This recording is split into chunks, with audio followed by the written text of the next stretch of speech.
Warmed right up on me.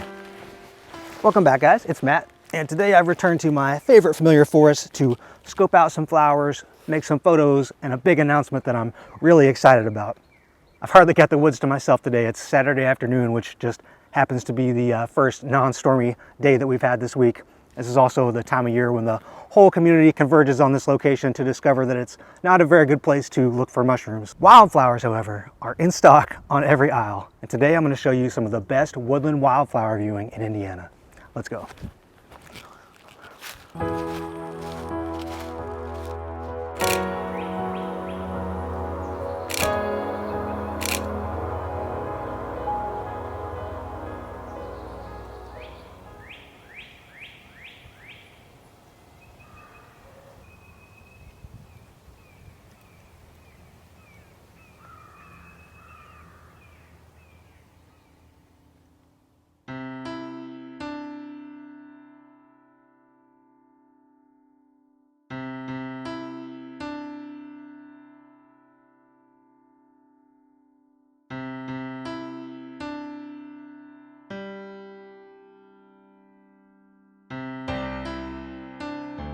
So I had filmed a wildflower video here in June of 2020.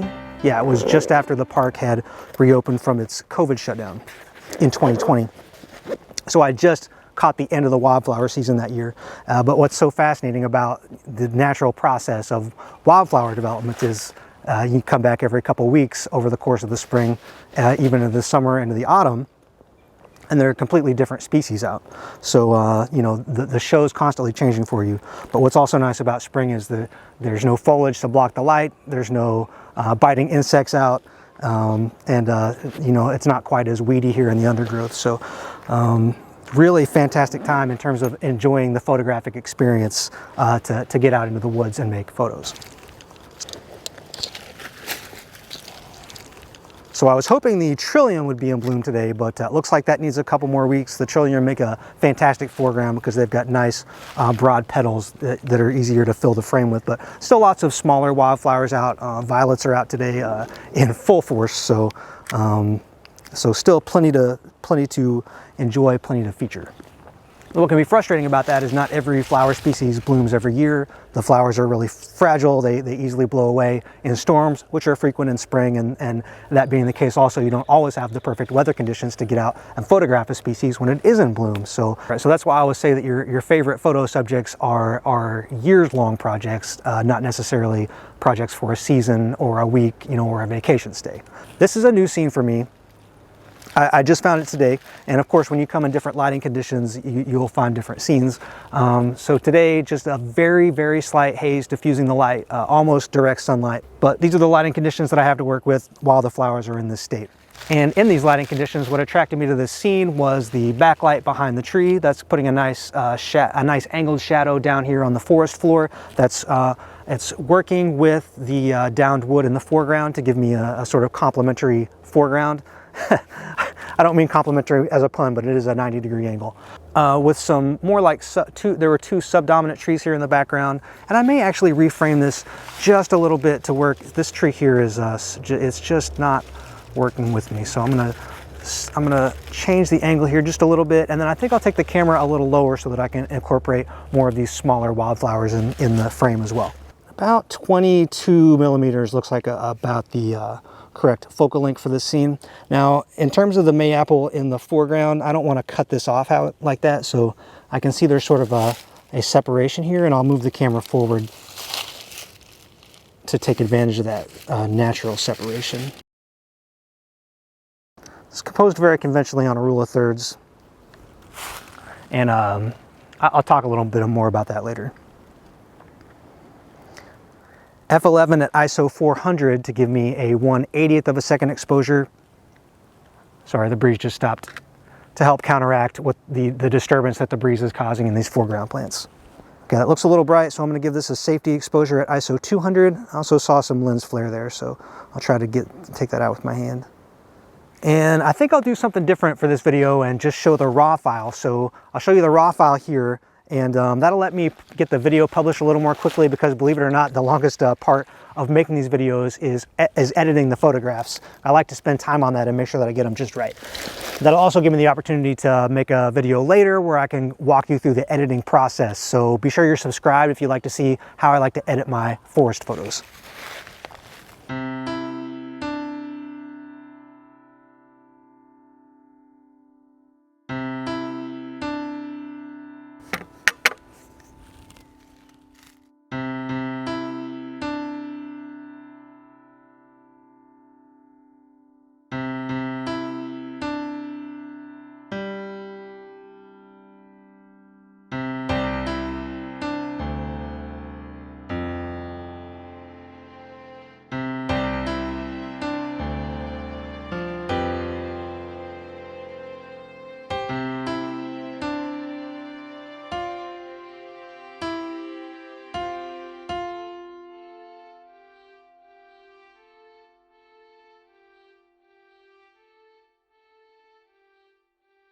Okay, I actually feel very lucky to have found a second photo subject today. Usually when I'm out here in the woods, especially if I'm bothering with making videos as well, and during these sort of flat lighting conditions, I'm lucky if I find one.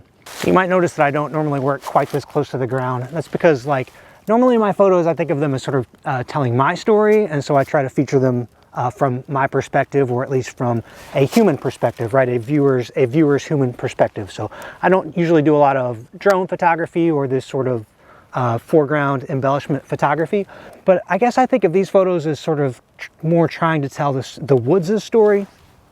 And so for that, I've got to take myself out of my perspective a little bit. And I suppose maybe it's accurate to say that I think of these photos as more intended to engage with an audience as well, as opposed to a solitary viewer. That's a lot to chew on. I think I said that correctly.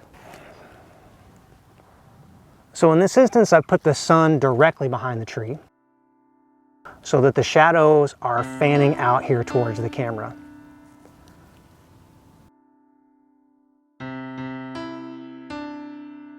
And you see we're very close to the foreground as well. And so for this one, I'll stack this at several focal lengths.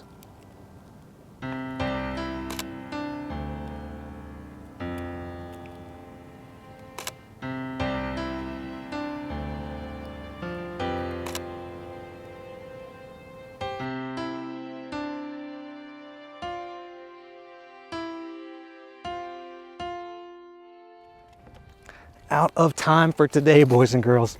So I did mention that I had an announcement to make, and that announcement is that I've landed my very first gallery exhibition. I'm so excited. So it's going to be opening June the 3rd, and it'll be open the entire month of June at the Northwest Territory Art Guild Gallery in downtown Vincennes. If any of you viewers has a chance to come check it out, let me know you're in town. Send me a message. I'd love to come out and try and meet you. Otherwise, come enjoy the show. The show is featuring the landscapes of this woods, and I'm trying to feature the show as a fundraiser for parks development as well. I'm going to leave the video with a little teaser of that show because I've sort of been putting together some promotional materials to show to fundraisers and sponsors, and I want you guys to enjoy it as well. And if you're interested in trying to help sponsor the show and help bring it to life, there'll be a link down in the video description where you can make your contribution. Okay, thanks so much for watching. I hope you enjoy the photos. Like I said, we'll have some editing videos for those photos coming later. But until I see you next time, keep an eye out and a foot forward, and thanks for watching.